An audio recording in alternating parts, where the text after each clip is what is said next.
Happy Tuesday to everyone. Nice to see you joining us this morning. And welcome to our Mind the Moments Tuesday morning gathering, brought to you by Harvard Pilgrim Healthcare and Tufts Health Plan. Those of you that have joined us before know that this is a place where we invite experienced mindfulness instructors to speak with us about what mindfulness means to them and to discuss as a community how we can incorporate these important practices into our daily lives. I'm Suzanne Rowe Palacino, and I'm delighted to be here this morning with the ever popular Greg Topakian, mindfulness instructor with Harvard Pilgrim Healthcare. Good morning, Greg. Oh, that's tough to follow on that. Good morning, Suzanne, and good morning to all you out there. I can't see you. I wish I could, but welcome. Nice to be here with you. Nice to have a few minutes to practice together, and nice to explore how mindfulness can help us live our lives. That's what we're all looking to explore and discover. Absolutely. And it is so nice to do it as a group. So we're really grateful to have all of you here. And is anyone in particular that's new, a special welcome to you. And just to explain how we go in the mornings, we'll start off with a question for the group. Greg will offer that. And then he'll share a few thoughts with us and then bring us right into a guided practice. And that practice tends to be 12 to 15 minutes long, all with prompts throughout. So no concern about that if you're new to meditation. And if you can open up the chat at the bottom of the screen. And once you do that, you can click the blue drop-down menu to click on everyone, and you can see all the comments, and any comments you send our way will be seen by the group. So we like to have an active discussion through the chat because that is the way that we can connect with one another. So happy to have you set that up and open it up. So with that, Greg, what kind of question do you have for us this morning? Well, I don't know about you folks out there, but sometimes things don't go the way I want them to go. The way I hope they'd go or expect that they go. And the question is, what happens then? Where does the mind go? And for me, sometimes it can go a little bit negative, turning to self-criticism or judgment. And the question is, to me and to all of us, is what can we do when we notice that? How can we work with it so the mind can help us engage with disappointment rather than be defeated by it? So what do you do? How do you work with it?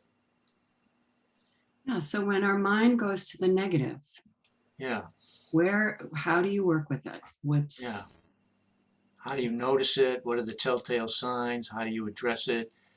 How do you interrupt that spiral from going down, down, down? Yeah, so go ahead and type in the chat what reaction you have to that question. What's the first thing that comes to you? I can start. I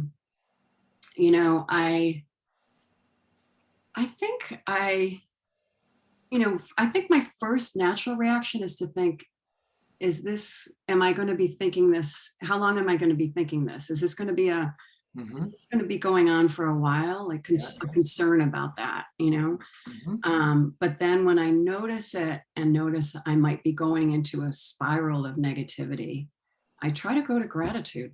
Like, okay, well, what is there in my life? If this is a really negative thing, what is there in my life that that can bring me back around beautiful. To the positive? Yeah. So that's one way that I handle that. Nice to have tools in the toolbox. Exactly. Yeah. And sometimes they come sooner than other times. Sometimes they're more delayed. Well, we all know, right? We're all humans in this world. Yeah. How about you, Greg? Well, I'm going to guide us through an approach that works for me, but it's like you said, noticing it. And the key word is that we'll talk about in a second is that this is a moment of disappointment. And moment is the key word, so it's a reinforcing moment, moment, moment. Doesn't mean it's going to last forever. It's not permanent. It's not part of me, so forth and so on. This is a moment of disappointment. This is a moment of difficulty. And uh, it's how I address this that matters. It's not a surprise. It doesn't mean I'm a failure, so forth and so on. Yeah. Yeah. Yeah. Um, yeah. The temporary nature can help. Yeah, things come and go. So I'm realizing, and thank you, Susan, for raising your hand. There's some nuance in Zoom these days that automatically defaults to no one can chat. So I had to go in and open it up. So now it says everyone can chat. So hopefully, Susan, you're going to find that you can chat. And ZNet was on last week. Same thing happened, and people are raising their hands, and it's good. Okay. But we're like, it's very unusual that we don't get any response to a question. Yeah, sure. So yeah. Wrong question, I guess. Maybe nobody out there, maybe everybody out there, everything in life always goes their way. Don't we all wish? Yeah, don't we all wish for that, huh? Yeah. So yeah, go ahead and share what's your default? How do you handle that negative experience? Like What voices come up for you? What messages? How does your body signal it to you? How do you know it's happening? Yeah, it's checking in with the body and noticing what happens with the body. Like I know immediately things like the tense. I get tense in my neck, shoulders. Yeah. Like Kristen saying my chest and throat get tight. Yeah. Yeah, that physical reaction can be really. Yeah, it's precognitive. It's even before thoughts. There's the feelings in the body. Yeah. Notice I get frustrated, tightening in the body and holding our breath. Yes, Yeah. definitely. I feel it in my belly. My little sick to my stomach type of thing. Yeah. And sometimes you do, like I mentioned, hangry is a real thing. Most times I'm not angry, but hungry. Oh, okay. Yeah. Okay. Hangry, too. I don't know if that was a typo or not, but I like that. Yeah. Hangry, yes. Yeah. Yeah. All these reactions are so natural. Yeah. And I think, as Greg, I'm sure will tie in, it's the fact that we're meditating and mindfulness is something we practice can be so helpful for us to see these things unmotivated. Totally. So thank you for those comments once you were able to put them in. So. Okay, so maybe I'll say a few words. Yeah. Also, if you feel badly for feeling. Oh, yeah, sure. So sometimes you feel badly and then that adds to it. Absolutely. Good observation. So the observation is good. That's a moment of mindfulness, right? You notice that you're adding to it. And a question we often ask is that helping? All right. So, and we ask that question not to criticize ourselves some more, but for the body to acknowledge, you know what? These old habitual responses, they're not working for me. Yeah. And that gives us a little more motivation to explore and experiment. Okay, so we've opened up this topic of, guess what? Living in this world in these bodies with these minds and hearts, things don't always go our way. And the first point I'd like to make, and we all know this intellectually, but to let it really come down, is that this is normal. All right, this is normal. All right, it's natural. And the question is, what happens next when disappointment arises, when difficulty is coming our way, is presenting itself? Are we getting down on ourselves for it? Right? Are we judging ourselves? Are we thinking, I'm a failure? I'm not smart enough. I'm not good enough. I'm too lazy. I'm overly sensitive, whatever it is. And the question is, how do we work with that when that happens? Now the irony is that if a friend told us that they were having this experience, difficulty happened, and then they were laying a trip on themselves, what would we do? We'd put our arm around the friend. You're a good person. This won't last forever, so forth and so on. Let's just sit quietly for a second. Most of us would do that naturally. And so what's the million-dollar question here? Why don't we offer that to ourselves?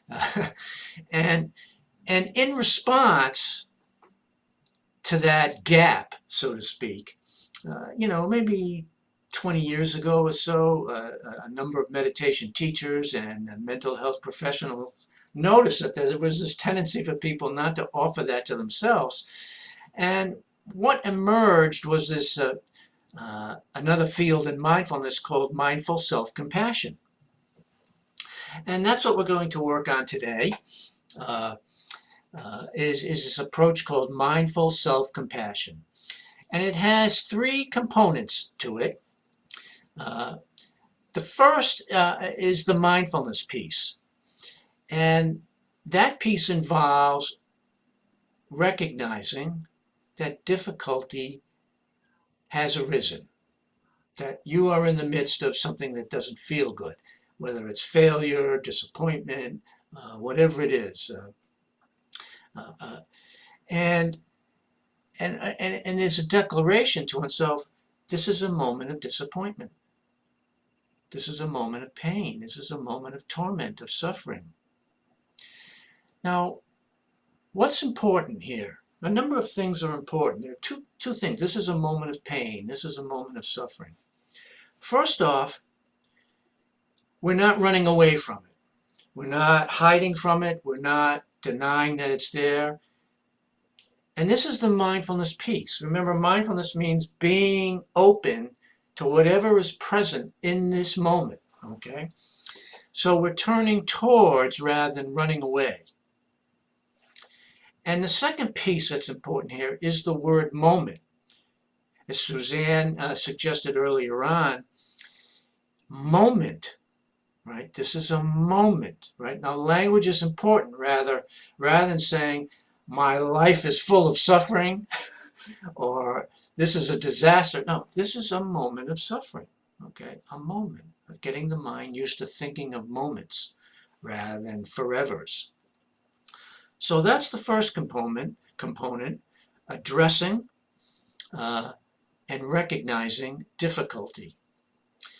The second is the wisdom piece. And the wisdom piece is difficulty, disappointment, suffering, whatever word you want to use, is part of life. It's normal. We don't get what we want all the time. It's wise because it normalizes a human experience, right? Rather than going to the place where this is a fundamental problem or I'm a failure, it's no, being embodied in a body and mind, sometimes there's unsatisfactoriness, sometimes there's discomfort, sometimes there's disappointment. Now, the evolutionary psychologists would give us all these reasons about how our brains came to be wired that way. But as one great man said, it is what it is. That's how our minds experience the world. Sometimes we like it, sometimes we don't. We have different intensity levels. And this is normal.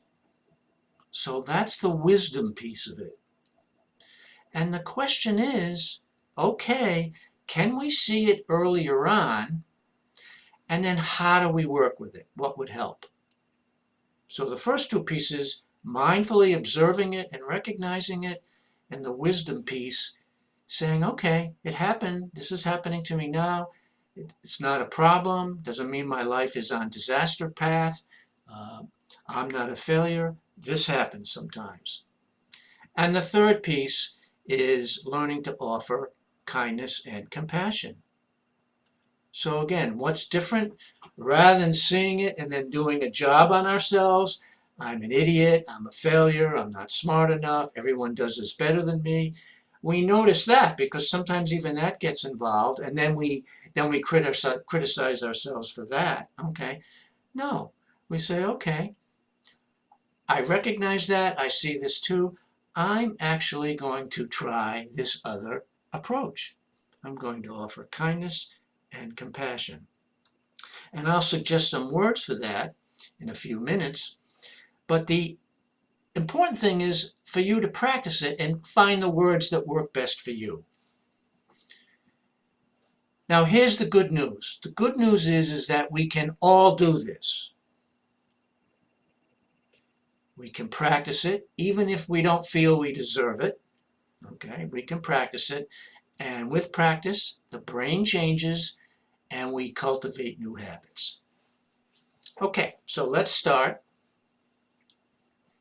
So I'll invite you to engage in your setup process, which means just finding a comfortable position for yourself, checking in with the body, noticing sensations in the body, knowing those sensations are happening now. And I'm going to invite you to call up in your mind some recent experience where life presented you with disappointment, difficulty, pain in some way, torment, and when you perhaps reacted with a little self-judgment or self-criticism. And to play out that episode in the YouTube of your mind.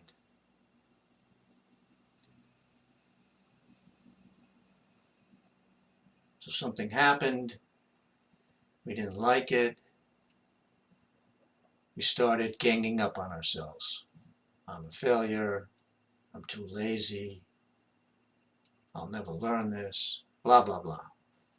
Okay, so let's engage in this mindful self-compassion practice. So we're going to rewind that YouTube video right back to the very beginning, press play. And at the very moment where we see ourselves beginning to judge and criticize ourselves, we're going to stop that YouTube video, break the momentum. First step, recognize this is a moment of disappointment. This is a moment of pain, difficulty, even suffering. Where do I feel it? Feel it in the body, I feel it in the belly, I feel it in the head, feel it in the throat, wherever you feel it.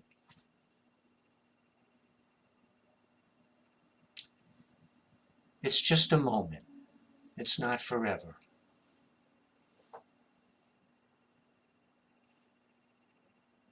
Second step, recognize. Second step, understand. Disappointment, difficulty, pain, suffering is part of life. It happens to everyone. It's a universal experience. It's normal. It doesn't mean I'm a failure. It doesn't mean I'll never recover. So bringing wisdom to the situation. So we've recognized, we've understood it with wisdom, and now to offer kindness. I'll offer some words. You can experiment with your own if you engage in this practice at another time. May I be safe and protected.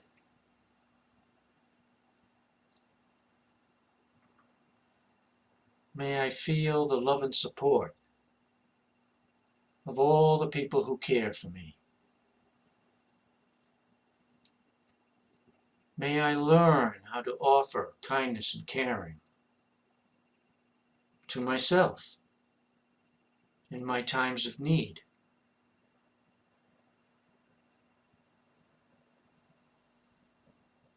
May I accept what the body and mind needs to go through at this moment without fighting or resisting. May I accept it. May I feel all the healing that is possible.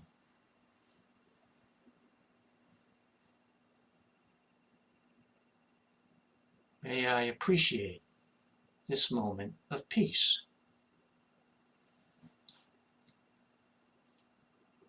So I'll invite you now in the next minute to revisit this experience and to edit your video with the 3 components of mindful self-compassion: recognize, understand, offering kindness, compassion.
And I'll count backwards from 3, and when I get to 1, I'll invite you to reopen your eyes and come back to the group. 3, 2, 1.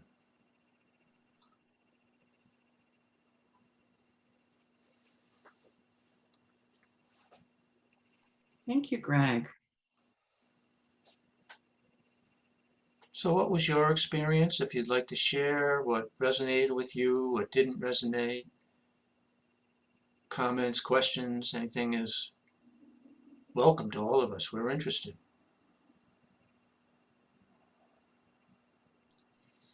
It's such just having the 3 steps gives, like you mentioned, more tools in our toolbox to think of, the recognition, the wisdom, and the ability to bring in kindness.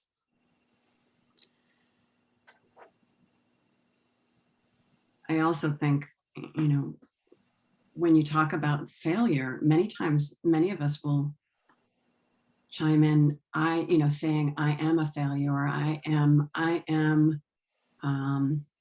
not good at this, or I am, and focus on the I am versus, I failed. And how many people that are successful have failed, rather than naming it and making it our own, like saying it's me, it's part of me. It's not my whole being. Yeah, no, it's not the whole being. It's just an experience. It's just an event. Right. It doesn't label you. And it's interesting, people might ponder this. We're getting a lot of comments here. Yeah.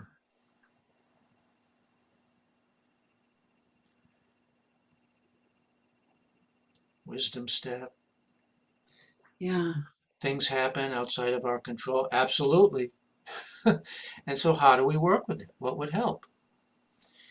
And you see, there's a difference here too between self-esteem, we've all heard that, and self-compassion. With self-esteem, and self-esteem is good and it's very important, but it's based on sort of bucking ourselves up that, no, I'm good, I'm the best, and self-compassion recognizes that, sometimes we're not going to quote unquote succeed, and can we still meet ourselves with kindness in those moments?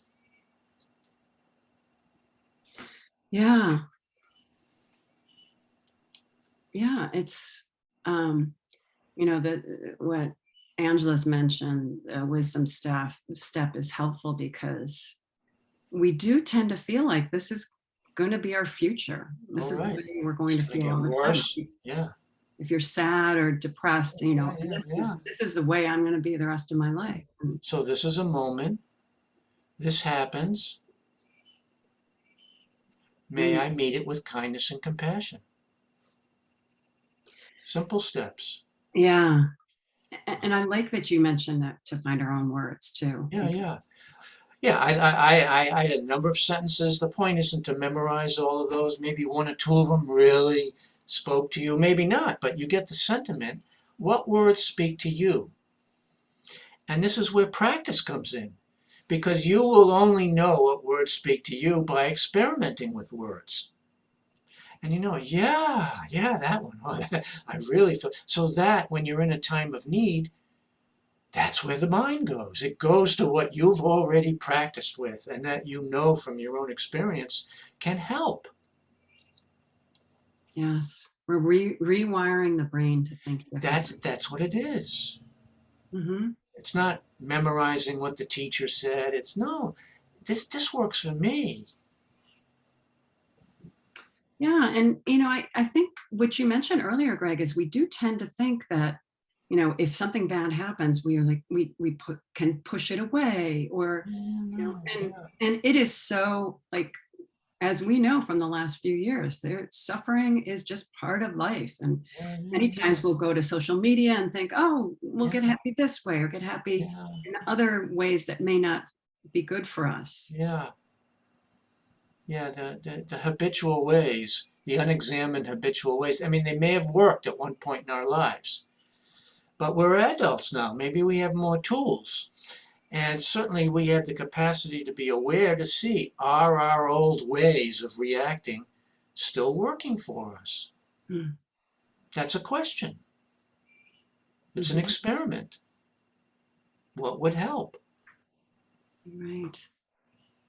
Yeah, and what you've mentioned about those phrases too, I also think about Dan Harris. If anyone's listened to 10% Happier, Yeah, yeah, he's like the skeptic of all skeptics, with especially yes. with those phrases, and felt like they were just, Oh, you yeah, know, yeah, fake. And he's like, he is a complete believer now that, yeah, like what you said, yeah. rewiring our brain. It's and finding your own phrases, but that bringing that kindness that a friend would bring to us is Yeah. helpful.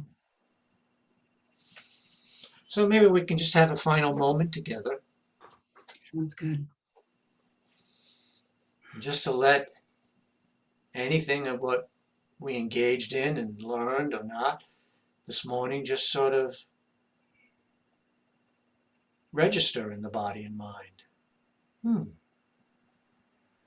Let me experiment with turning towards difficulty rather than running away. Let me experiment with understanding that it happens to everybody. Maybe even experimenting with offering a kind word.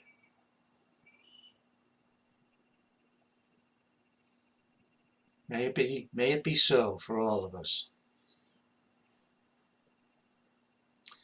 So be well, be healthy, um, find time to practice, it can help, Mhm.